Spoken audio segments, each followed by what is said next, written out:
Hey everyone, welcome to your education. और इस video में हम पढ़ेंगे यूपीएससी ईपीएफओ के लिए कल्चर वाला पार्ट। अब देखो, इसमें जो आपके सिलेबस में लिखा हुआ है वो लिखा हुआ है इंडियन कल्चर, हेरिटेज और इंडियन फ्रीडम स्ट्रगल। तो इसमें हम कल्चर वाला पार्ट कवर करेंगे।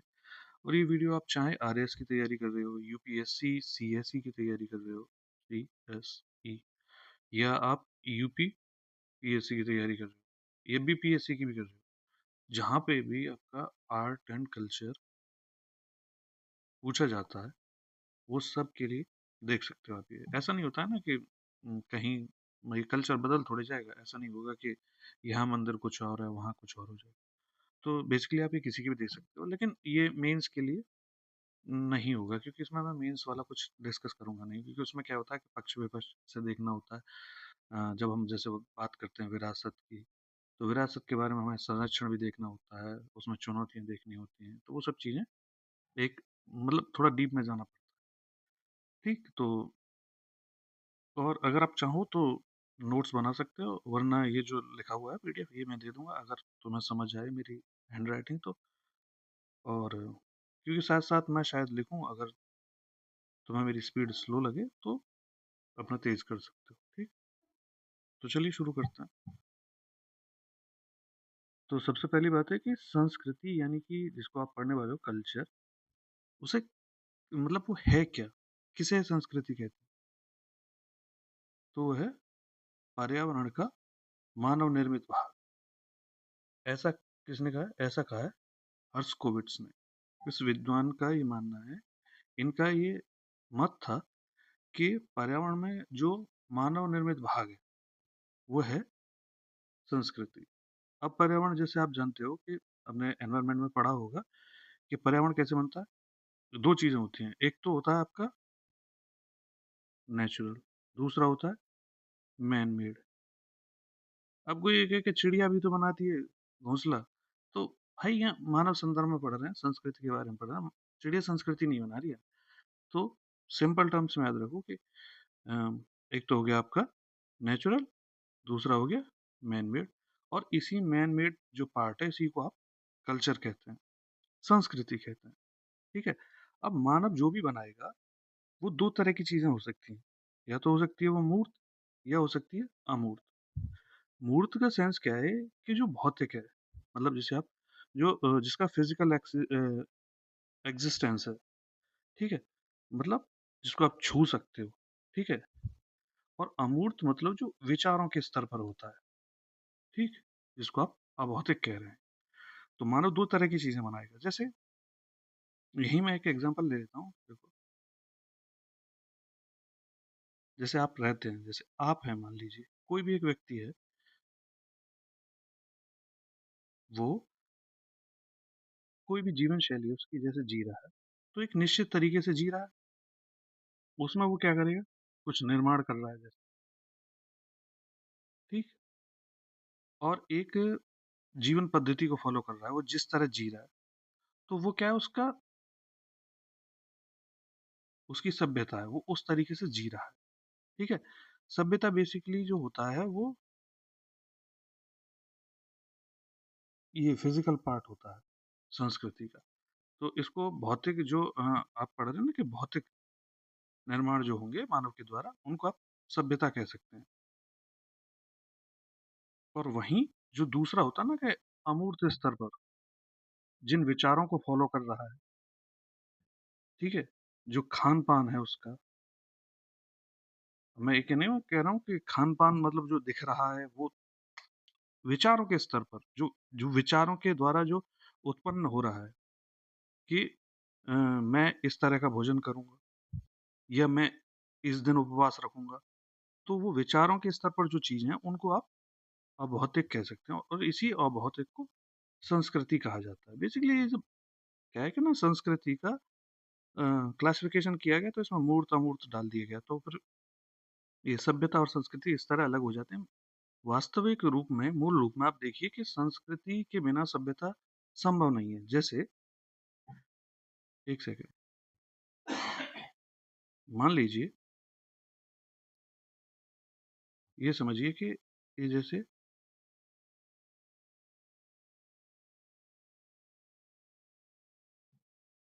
भारत है ये, ठीक है? थोड़ा मैं जैसा भी है बर्दाश्त करना। ये आपका जो इलाका है, ये लद्दाख वाला ये कैसा है? ठंडा क्षेत्र है, ठीक? ये आपका मैदानी इलाका है और ये आपके तटीय इलाके हैं। तो मानव जिस तरह का रहन-सहन करता है, जो भी उसका रहन-सहन है, वो सब किस पे डिपेंड होता है? वो डिपेंड होता है कि वो किस जगह रह रहा है, भौगोलिक परिस्थितियाँ कैसी हैं वहाँ की। अब भारत का एग्ज़ाम्पल इसलिए रहे हैं क्योंकि हमें भारत को ही पढ़ना है, तो एग्ज़ाम्पल के तौर पे समझेंगे तो थोड़ा आसानी से समझ पाएँगे, ठीक है? तो जिस तरह का यहाँ का खान-पान होगा, वो यहाँ का नहीं होगा, सामान्य नहीं होगा। अब ऐसा नहीं है कि खा नहीं सकते कि नहीं, नहीं, नहीं बिल्कुल नहीं खाएँगे, ठीक है? तो यहाँ जैसा खान-पान होगा, यहाँ जैसी वेशभूषा होगी, अभी ये लोग क्या करेंगे? ये ठंडे क्षेत्र में रहते हैं, तो गर्म कपड़े पहनेंगे, ज़्यादा कपड़े पहनेंगे। अब इस वाले आदमी से कह दो कि नहीं-नहीं तुम पूरा एकदम कंबल-वंबल लपेट के घूमो, तो कहेगा भाई साहब पागल हो गए हैं क्या? इधर वैसे ही इतनी गर्मी है। तो इस तरह क्या होता है कि वेशभूषा हो आपकी और खान-पान हो, वो सब किससे डिसाइड होता है? आपकी ज्योग्राफी से डिसाइड होता है, ठीक? इसी तरह व्यक्ति क्या करता है? क्योंकि मानव क्या है? प्रगतिशील प्राणी है। मनुष्य विचार करता है। देखिए, संस्कृति को आप इस तरह भी परिभाषित कर सकते हैं कि वैसी जो चीज़ें हैं, जो मनुष्य को पशु के दर्जे से ऊपर उठाती हैं, उनको आप संस्कृति कहते हैं। या पंडित नेहरू की लैंग्वेज में अगर कहें, जैसे 1-2 अगर पूछने को आ जाए कि पंडित नेहरू ने कहा था कि संस्कृति क्या है ना, संस्कृति है आपकी आपसी मतलब व्यक्तियों को सॉरी एक-दूसरे को समझने की शक्ति, ठीक है? व्यक्तियों को एक-दूसरे की समझने की शक्ति है। नैतिक उत्थान है मनुष्य का, ये संस्कृति है। ऐसा पंडित नेहरू ने कहा था। वैसे तो उन्होंने ये भी कहा था कि संस्कृति को परिभाषित नहीं किया जाता, फिर ये सब भी कहा। तो अगर आपसे कथन में पूछ ले कि ये किसका कथन है, तो वो पंडित नेहरू टिक कर दीजिएगा। ठीक? तो एक चीज़ और, जैसे जब मनुष्य पहले रहता था, मान लो कि कच्चे घर में, और आज वर्तमान में देखें तो बहुमंजिला इमारतें हैं, ठीक? तो ये क्या है? ये भौतिक परिवर्तन तो दिखाई देता है। भौतिक परिवर्तन तेज़ी से होता है। लेकिन सांस्कृतिक जो परिवर्तन होता है, जो संस्कृति होती है, उसमें बहुत धीमा परिवर्तन होता है। मतलब इतना धीमा होता है कि जो प्रत्यक्ष रूप से दिखाई नहीं देता। अच्छा, भारतीय संस्कृति की यही विशेषता है, जैसे हम कहते हैं ना कि प्राचीनता और निरंतरता, कि इसमें हमारे जो प्राचीन तत्व हैं, जैसे मान लो कि जैसे ये हड़प्पा टाइम का मान लो, हड़प्पा टाइम पे भी क्या हो रहा था कि पशुपतिनाथ की पूजा हो रही है, जिनको आप भगवान शिव के रूप में पहचानते हैं, और आज भी भगवान शिव की पूजा हो रही है, ठीक? उस समय भी मातृ देवी की पूजा हो रही है, आज भी हो रही है, ठीक है? उस समय भी जल को देवता मानकर पूजा जा रहा है, आज भी। तो मूल तत्व वही रहते हैं। भौतिक रूप में प्रगति होती है, लेकिन अभौतिक जो है, वह संस्कृति वही रहती है। वो उसमें क्या है कि बहुत धीमा परिवर्तन होता है। अच्छा, संस्कृति क्या होती है? एक तो संस्कृति सीखी जाती है। मतलब जैसे पेरेंट्स हैं, उनसे जब बच्चे को संस्कृति सीखी जाती है। ऐसा नहीं होता है कि जैसे बच्चे को बाकी सारी चीज़ें मिलती हैं ना इनहेरिटेंस में, कि मतलब आँखों का रंग, वो सब चीज़ें जो बायोलॉजिकल होती हैं, संस्कृति आप सीखते हैं, ठीक है? तो संस्कृति सीखते हैं तो मतलब हस्तांतरित होती है, ट्रांसफ़र हो सकती है। इसमें ट्रांसफ़र होने में संस्कृति में परिवर्तन होता है, बिल्कुल एग्ज़ैक्ट ट्रांसफ़र नहीं हो सकती है, ठीक? अब जब एक जगह से दूसरी ये जब जैसे मैंने बताया ना, एक पीढ़ी से दूसरी पीढ़ी को स्थानांतरित होती है। उसी तरह जब कोई व्यक्ति देखो, माफ़ करना ये थोड़ा बस एग्ज़ाम्पल के तौर पे समझा। जैसे लद्दाख का कोई व्यक्ति है और वो मान लो कि यहाँ आता है या यहाँ आता है मैदानी क्षेत्र में, तो जब कोई व्यक्ति चलता है ना, तो वो अकेला नहीं चलता है, वो साथ लेकर चलता है अपनी संस्कृति को। तो इस तरह क्या होता है कि संस्कृति का स्थानांतरण भी होता है, पर संस्कृति पूरी की पूरी एक साथ मतलब स्थानांतरित नहीं होती है, उस वो कुछ परिवर्तनों के साथ होती है। जैसे अगर आप देखें कि आपके यहाँ जो आजकल बहुत आम हो गया है मोमोज वगैरह का कल्चर, वो मोमोज मूलतः आपका तो है नहीं है, भारत का नहीं। तो हमने जहाँ से मोमोज को ग्रहण किया, वहाँ पे मोमोज को शायद इस तरह नहीं खाते होंगे जैसे हमारे यहाँ खाते हैं। मतलब हमने उसको उसके साथ सारे एक्सपेरिमेंट कर लिए हैं, उसको फ्राई किया है, उसको सब मतलब पता नहीं कैसे कैसे मोमोज बना लिए हैं। तो क्या होता है कि अपने हिसाब से लोग संस्कृति को ढाल लेते हैं। इसी तरह जब भारतीय संस्कृति की आप बात करते हैं, ठीक, तो पहले तो विशेषताएं पढ़ लेते हैं, जैसे कि प्राचीनता। अब ये सब मेंस की चीजें हैं, तो मैं सिर्फ आपको इंट्रोडक्टरी पार्ट करा रहा हूँ इसका। जो इम्पोर्टेंट है वो मैं भी बता दूंगा। ये सिर्फ इसलिए है कि आपको आपको थोड़ा आइडिया लग जाए कि संस्कृति होती क्या है, सभ्यता क्या है। ठीक है, तो सभ्यता तो कुछ नहीं है, संस्कृति का ही भौतिक स्वरूप को ही सभ्यता कहते हैं। जैसे होता है ना कि पहले मान लो कि आदमी गुफा में रह रहा था, ठीक है, आवश्यकता पड़ी तो उसने गुफा पे गेट लगाया, फिर घर बनाया, ठीक है, फिर और बड़ा घर बनने लगे, कच्चे पक्के वो सब चीजें। तो उस ये क्या होती है कि ये सभ्यता होती है। वर्तमान जो मतलब जैसे अगर संस्कृति और सभ्यता, ये दोनों क्या होते हैं, ये होते हैं वर्तमान, जिस भी तरीके से आप जी रहे होते हैं बेसिकली। ठीक है, अब ऐसा नहीं होता है कि संस्कृति आप तुरंत एकदम बना देते हैं, नहीं। आप जिस तरीके से जी रहे होते हैं उसमें आपकी पूर्वजों के द्वारा जो विरासत में संस्कृति मिलती है, वो भी होती है। तो इसी से बनती है आपकी विरासत भी। ठीक है, तो विरासत क्या है? विरासत में भी दोनों तत्व होते हैं, जैसे भौतिक और अभौतिक। ठीक, तो भौतिक विरासत वो होती है जो उसमें आप ये देखते हैं जिनको मतलब वही छू सकते हैं वगैरह वगैरह, जो सभ्यता का पार्ट होती है। ठीक, अभौतिक में क्या होता है, ये जो विचार हैं, परंपराएं हैं, वो सब चीजें। तो अब क्या हर निर्माण को, हर चीज को आप विरासत कह सकते हैं? नहीं। विरासत केवल उनको कहा जाता है जिनका कोई सामाजिक आर्थिक महत्व होता है, जिनकी कोई प्रासंगिकता रही होती है आज के समय में, रही है मतलब। जैसे अगर कोई इमारत है, ठीक है, उसकी अगर कोई आर्थिक सामाजिक या कोई विशेषता रही होती है, कोई विशेष तथ्य उस इमारत से जुड़ा होता है। ठीक है, अब जैसे मान लो कि कल आज जैसे कुतुब मीनार है, तो ऐसा नहीं है कि आज हम कुतुब मीनार नहीं बना सकते, उससे बड़े बड़े बना सकते हैं, खूब एकदम बुर्ज खलीफा वगैरह खड़ा करके। तो विरासत इसलिए महत्वपूर्ण हो जाती है कि उस काल में बिना मशीनी सहायता के ये मानव के कौशल को, मानव के पुरुषार्थ को दिखा रही होती है। तो इसलिए उन चीजों को विरासत की कैटेगरी में रखा जा सकता है। तो ठीक है, ये विरासत तो मैं खैर आगे भी पढ़ाऊंगा। अभी ये देखते हैं कि भारतीय संस्कृति की विशेषताएं क्या हैं। तो जैसे भारतीय संस्कृति की विशेषता एक प्राचीनता, मतलब आपको जो तत्व भीमबेटका की जो गुफाएं हैं, वहां से लेकर आज वो सभी तत्व आपको दिखाई दे जाएंगे, और यही निरंतरता को भी साबित करता है। जैसे मैंने बताया ना कि पहले भी जल की पूजा हो रही थी, जल को देवता मानकर, आज भी जल की पूजा हो रही है। राफेल आया, उस पे आपके डिफेंस मिनिस्टर उसकी पूजा कर रहे हैं। तो 21वीं शताब्दी में भी वह मूल्य, वह तत्व विद्यमान है।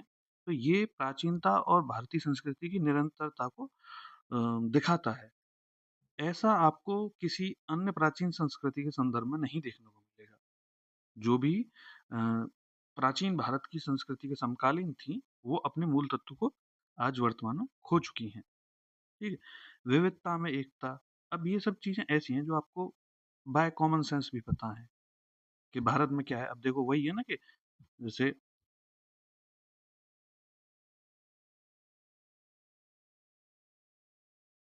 अब इतना बड़ा देश है, ठीक है? सबका, अब मैंने जैसे कहा कि सबका अपना भौगोलिक परिस्थितियाँ हैं, तो वही डिसाइड करेंगी ना सबकी संस्कृति। तो सबके अपने पहनावे अलग हैं, सबकी अपनी वेशभूषा अलग है, सबकी क्योंकि भारत में क्या हुआ है कि बहुत जैसे एक ऐसी संस्कृति है जो सबको समाहित कर लेती है। तो बहुत सारे जो लोग विदेशी आए, उनकी अपनी परंपराएँ हैं, मान्यताएँ। तो इसके कारण क्या देखने को मिलता है, भारत में विविधता देखने को मिलती है। लेकिन फिर भी एक एकता का भाव, एक राष्ट्रीयता का भाव, भारतीय होने का भाव दिखाई देता है। तो इसलिए आप ये कह सकते हैं कि भारत में विविधता में एकता आपको दिखाई देगी। और एक चीज़ है कि प्रकृति के साथ सह-अस्तित्व। ये भारतीय संस्कृति की खास बात है कि जब हम ये कहते हैं कि जल को पूजेंगे, ठीक है? तो जल का संरक्षण भी करेंगे। जब हम ये कहते हैं कि पशु हमारे लिए मतलब जैसे गाय है, वह पूजनीय है, तो गाय का संरक्षण भी करेंगे। साँप है, साँप को पूज रहे हैं, तो साँप को मारते नहीं हैं। अब मैं ये एकदम इस भाव में मत पहुँच जाना कि ठीक है अरे! हमारे गाँव में तो मार देते हैं, हमारे शहर में मार देते हैं। अपवाद स्वरूप हो सकता है वो। लेकिन मूल तत्व क्या कहता है कि साँप को अरे! ठीक है, जाने दो, ठीक है? तो इस तरह के तत्व हैं, तो प्रकृति के साथ क्या है, सह-अस्तित्व की भावना है। अब इसको इसमें चुनौतियाँ यही देखने को मिलती हैं, आप जैसा कि आजकल अगर आप सोशल मीडिया चलाते हो, तो भाषावाद या संप्रदायवाद, ये भारतीय संस्कृति के लिए खतरा बन चुका है, ठीक है? आपके क्वेश्चंस बनेंगे एग्ज़ाम में तो यहाँ से बनेंगे, उसमें से तो मुश्किल से एक आध क्वेश्चन ये पूछा जा सकता है कि ये संस्कृति होती है नहीं, या ये कथन किसका था? क्वेश्चन बनेंगे आपके यहाँ से कि भारतीय संस्कृति का विदेशों में प्रसार जो हुआ है, ठीक है? देखो प्रसार कैसे होता है, वो संस्कृति का प्रसार या भारतीय संस्कृति का प्रसार वो सब एक ही तरीके से होता है। जैसे कोई यात्री होता है, ठीक है? उनके यात्रा वृत्तांत होते हैं, ठीक? तो यात्रा वृत्तांतों से भी दूसरे देश की, दूसरी संस्कृति के बारे में आपको पता चलता है। धर्म प्रचार है, जैसे कि अशोक ने क्या किया? अशोक ने श्रीलंका में भेजे थे ना अपने पुत्र और पुत्री को, धर्म के प्रचार के लिए, धम्म के प्रचार के लिए। तो उस तरह क्या होता है, आपकी संस्कृति दूसरे स्थानों तक पहुँचती है। तीसरा होता है दूत, जैसे बहुत सारे राजाओं ने क्या किया, दूसरे राज्यों में, दूसरे देशों में अपने दूत भेजे, उनसे भी आपकी संस्कृति का प्रचार-प्रसार होता है। और एक होता है कि युद्ध के माध्यम से, जब आप क्षेत्रीय प्रसार करते हैं, राज्य का प्रसार करते हैं, तो उस माध्यम से भी संस्कृति का प्रसार होता है, ठीक? ऐसे ही कुछ एग्ज़ाम्पल हैं कि दक्षिण-पूर्व एशिया में, जिसमें कि कंबोडिया, जिसको आप कम्बुज के नाम से जानते हैं, इसका प्राचीन नाम कम्बुज, वियतनाम जिसका प्राचीन नाम चंपा, बर्मा का तो बर्मा ही था, थाईलैंड का सियाम, हाँ, सियाम, मलेशिया का मलय द्वीप और इंडोनेशिया का तो इंडोनेशिया। तो इन सबको मिला के हिंद इंडो चाइना मतलब बोला जाता था, और इसको स्वर्णद्वीप कहा गया है। प्राचीन जो आपके साहित्य हैं या बौद्ध साहित्य जैसे, उनमें इनको स्वर्णद्वीप या स्वर्ण भूमि, इस शब्द का इस्तेमाल किया गया। और बौद्ध जातक कथाओं में ही मरुकक्ष नामक एक जगह है, मतलब ऐसा कहा जाता है कि मरुकक्ष इसके ये क्या है, बंदरगाह है, यहाँ से व्यापारी जाते थे और इस स्वर्ण द्वीप पे ये मसालों का व्यापार के लिए। अब इस मरुकक्ष का पहचान की जाती है बरहुकच्छ से ही, जो वर्तमान में आपके भड़ौच गुजरात में है। तो यहाँ से जाते थे यात्री, ऐसा जातक कथाओं में वर्णित है, ठीक। तो श्रीलंका है, जैसे श्रीलंका में कैसे आपकी संस्कृति का प्रसार हुआ? अशोक ने क्या किया? पुत्र महेंद्र और संघमित्रा को श्रीलंका भेजा था धर्म के प्रसार के लिए, ठीक। ये क्वेश्चन आपसे डायरेक्ट भी कई बार पूछा जा सकता है कि किसको भेजा था, ठीक। तो इसको थोड़ा ध्यान रखिए। दूसरा क्या है कि बौद्ध मठ हैं जैसे वहाँ। अब बौद्ध ये प्रचार प्रसार हुआ, तो बौद्ध धर्म का वहाँ प्रचार प्रसार हुआ, तो बौद्ध मठों की स्थापना हुई। अब कुछ, वैसे तो बहुत सारे बौद्ध मठ हैं, पर मैंने कुछ 3 का नाम यहाँ पे लिखा है, जैसे श्री दलदा मालीगाँव जो कैंडी में है। ये इसलिए इम्पोर्टेंट है कि यहाँ दंत अवशेष हैं भगवान बुद्ध के, इसलिए इसकी आप समझ सकते हैं कि महत्व ज़्यादा है। एक है कि जय श्री महाबोधि, ये अनुराधा पुरा में इसका महत्व इसलिए कि जब संघमित्रा गए, तो संघमित्रा ने यहाँ यहाँ वहाँ से मतलब एक पेड़ लेके गई, तो ऐसा माना जाता है कि मानव के द्वारा सबसे प्राचीनतम जो वृक्ष रोपा गया है, उसका प्रमाण है ये। तो इसलिए ये भी इम्पोर्टेंट हो जाता है। एक है दम्बुला गुफा मंदिर। ये इसलिए इम्पोर्टेंट है क्योंकि एक यूनेस्को साइट है। तो ये सब बौद्ध मंदिर हैं, बौद्ध मठ हैं, सॉरी। तो इसलिए इनका महत्व है। तो थोड़ा याद रख लेना है। अब ऐसा नहीं है कि रटने ही लग जाना, बस थोड़ा याद रहे कि दलदा मालीगाँव कैंडी, यहाँ पे दंतावशेष से संबंधित जय श्री महाबोधि, अनुराधापुरा, तो एकदम जय श्री से याद रख लेना, संघमित्रा गई तो एकदम पेड़-वेड़ लगी। ऐसा कहानी बना के अपना एक याद कर लो। ऐसे डायरेक्ट अगर फैक्ट रटोगे तो याद नहीं होता है कि संघमित्रा जा रही है, तो एक सोचा कि लाओ पेड़ ले चलते हैं, और वहाँ जाके लगा दिया, तो जय श्री महाबोधि में अनुराधापुरा। दम्बुला गुफा मंदिर, ठीक। ऐसे ही सिंगरिया गुफा है जो श्रीलंका के, वहाँ से जो चित्रकला के नमूने मिलते हैं, वो अमरावती चित्रकला से प्रेरित दिखाई देते हैं। तो ऐसा आपको याद रखना है। तो इनसे क्या पता चलता है? इनसे भारतीय संस्कृति का प्रचार प्रसार विदेशों में पता चलता है कि यहाँ भारतीय संस्कृति के तत्व तो दिखाई दे रहे हैं। ठीक। ऐसे ही बर्मा में एक शासक अनिरुद्ध है। ठीक है। इसके द्वारा बौद्ध मत का प्रसार किया गया, प्रचार किया गया, अ, और राजधानी पेगन में पगोड़ा और मठों का निर्माण करवाया गया। और इसी राजधानी पेगन में एक आनंद मंदिर है, तो इसको भी याद रखना है। अच्छा, अनिरुद्ध के द्वारा एक स्वीडन पगोड़ा जो सबसे महत्वपूर्ण निर्माण कराया गया है। ठीक है, तो स्वीडन पगोड़ा, अनिरुद्ध शासक, राजधानी पेगन, ये सब आपको थोड़ा सा ये है कि आइडिया रहे, लगे कि हाँ भाई ये सुना है। ऐसा ना हो कि, क्योंकि ये सब चीजें आपसे अगर ऑब्जेक्टिव क्वेश्चन में पूछी जाती हैं, तो थोड़ा सा भी अगर याद आ जाए तो काम बन सकता है आपका। ऐसे ही वियतनाम है। ठीक है, वियतनाम में लगभग 11 जो भारतीय मूल के शासक हैं उनका शासन रहा है, और यहाँ के निवासियों को प्राचीन समय में चाम कहा जाता था। यहाँ पे लगभग 200 मंदिरों के अवशेष मिलते हैं। अब जाहिर सी बात है, 200 मंदिरों के अवशेष है तो भारतीय संस्कृति से संबंधित होंगे। यहीं पे एक माइसन मंदिर है। कहाँ पे? वियतनाम में। वियतनाम को क्या कहते थे? चंपा, याद रखना है। ठीक है, जो भगवान शिव को समर्पित है। अब डायरेक्ट भी पूछा जा सकता है कि माहेश्वर मंदिर, या स्टेटमेंट में भी पूछा जा सकता है। तो इस तरह के फैक्ट्स आपको थोड़ा सा ज्यादा ध्यान से पढ़ने होते हैं कि माइसन मंदिर भगवान शिव को समर्पित है। लिख दिया विष्णु को समर्पित है, तो फिर पता चला, हाँ हाँ ठीक है ठीक है, तो सब गड़बड़ हो जाएगा। ऐसे ही कंबोडिया, जो जिसे चीनी साहित्य में फुनून कहा जाता है, यहाँ पे क्या है, ये अंकोर थोम है, मैं बता देता हूँ। अंकोर वाट, अंकोर थोम, और ये यशोधरापुर, यशोधरपुर। ठीक है, ये सब अलग अलग हैं, मतलब ये पुरानी राजधानी थी, ये पूरा एकदम क्षेत्र है। अंकोर थोम, अंकोर वाट एक मंदिर है। इनको ये मत कंफ्यूज मत कर जाना बस, ठीक है।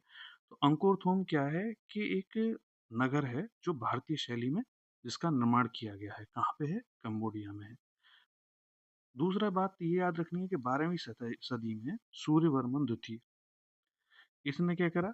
अंकोर वाट का मंदिर का निर्माण करवाया। ये सबसे ज्यादा पूछे जाने वाला सवाल है कि अंकोर वाट का जो मंदिर है वो कहाँ है? कंबोडिया में। अब थोड़ा इससे आगे बढ़ो, क्योंकि ये इतनी बार पूछा जा चुका है कि अब शायद नहीं ही पूछा जाए। ठीक है, हो सकता है, मुझे ऐसा लगता है कि आने वाले जो एग्जाम्स होंगे ना, उनमें बाफवान या अन्य जो मंदिर बाहर हैं भारत के, जो सांस्कृतिक महत्व रखते हैं, उनसे संबंधित क्वेश्चन बनने की संभावना है। जैसे बाफवान मंदिर है यशोधरपुर में, जो भगवान शिव को समर्पित है।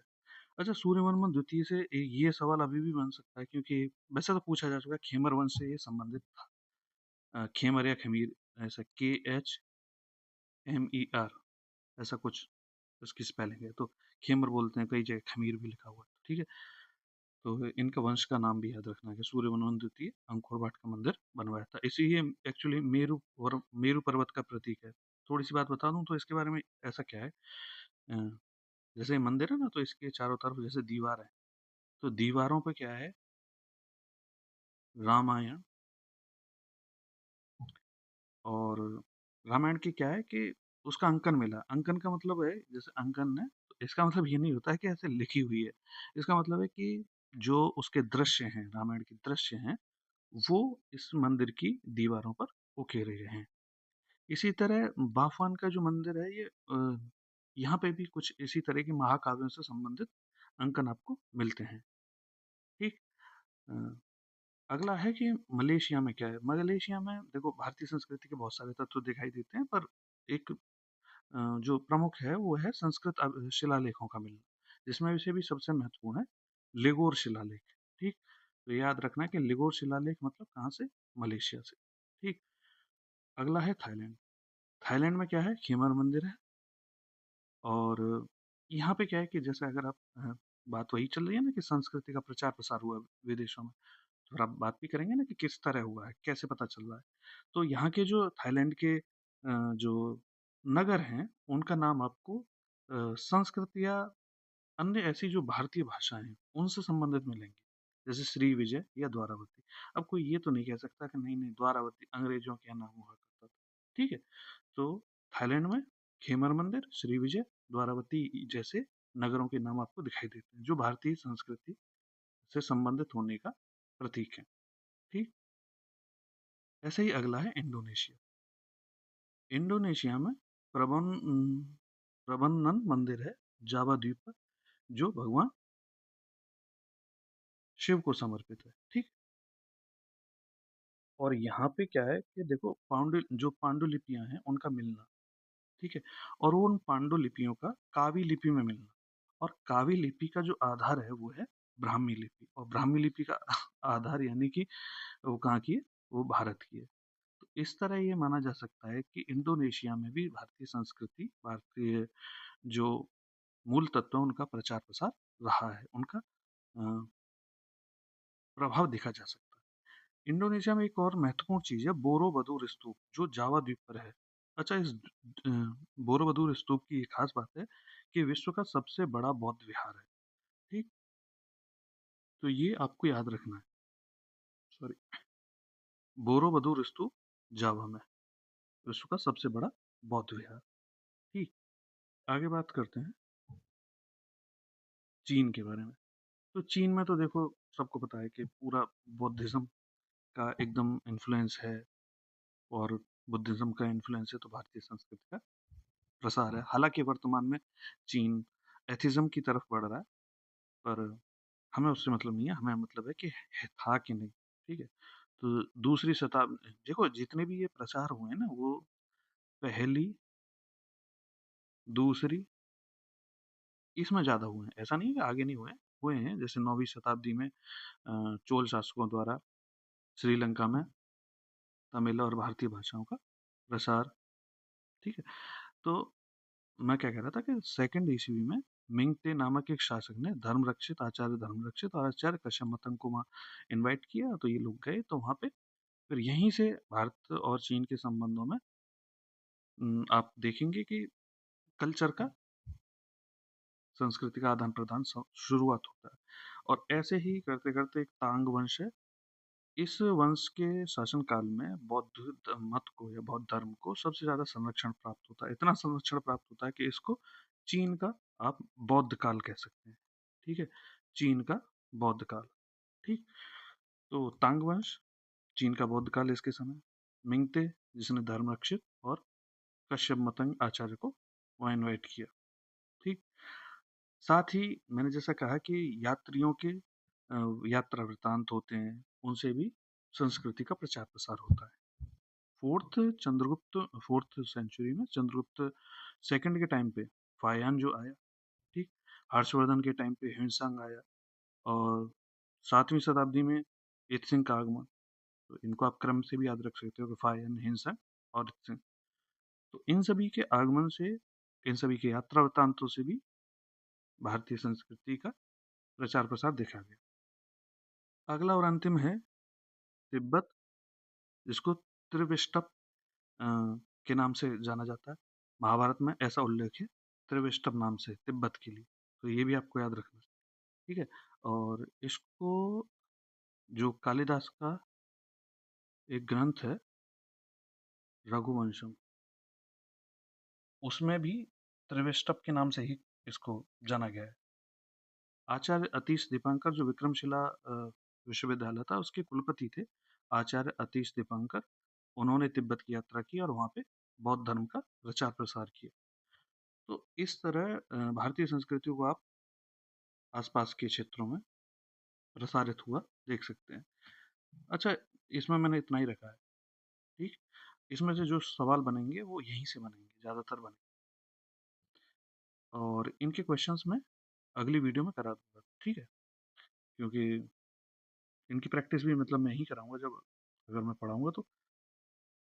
बाकी अगली वीडियो में करते हैं, ठीक। और अगली वीडियो में अब मैं ये एक तरह से आप ऐसा समझ लो कि इंट्रोडक्टरी पार्ट था, इसमें कुछ बहुत ज़्यादा मैं अगर घुसता तो फिर आप मेंस वाले रास्ते पर चले जाते। और मेरा इसमें सिर्फ इतना उद्देश्य था कि आप एक इंट्रोडक्शन ले पाएँ कि संस्कृति क्या होती है, ठीक? अ, उसका सामान्य मतलब क्या होता है, सभ्यता क्या होती है, संस्कृति कैसे प्रसारित हुई, और उससे जुड़े महत्वपूर्ण जो तथ्य हो सकते थे वो मैंने आपके सामने रखे। अगली जो वीडियो होगी उसमें हम कला का, जैसे मानो जब बनाता है जो चीज़ें, तो स्थापत्य करता है, स्थापत्य कला के बारे में पढ़ेंगे। और हो सकता है कि अगली अगली ही वीडियो में मैं स्तूप के बारे में शुरू कर दूँ। तो जो प्रमुख जो मेन पॉइंट है, जैसे स्तूप हो गए, कितने प्रकार के होते हैं, उनका क्या मतलब होता है, ठीक है? क्या बौद्ध धर्म में ही सबसे पहले स्तूप देखे गए? ये क्वेश्चन पूछे भी जा चुके हैं। बौद्ध जो स्तूपों से क्वेश्चन पूछा भी जाता है। जैसे हर्मिका का एक क्वेश्चन शायद 2023 में ही पूछा गया था ईपीएफओ में। तो वो मैं अगली वीडियो से शुरू करूँगा, ठीक है? इस वीडियो में देखो, मेरी हैंडराइटिंग को माफ़ करना, क्योंकि मुझे बहुत ज़्यादा लिखने की इस पर आदत नहीं है। अगर आपका कोई सुझाव है तो वो आप मुझे कमेंट में दे सकते हो, और जो गलतियाँ आपको लगें वो भी बता सकते हो, ठीक? कोई सवाल है तो वो भी पूछ सकते हो, ठीक है? चलिए मिलते हैं अगली वीडियो।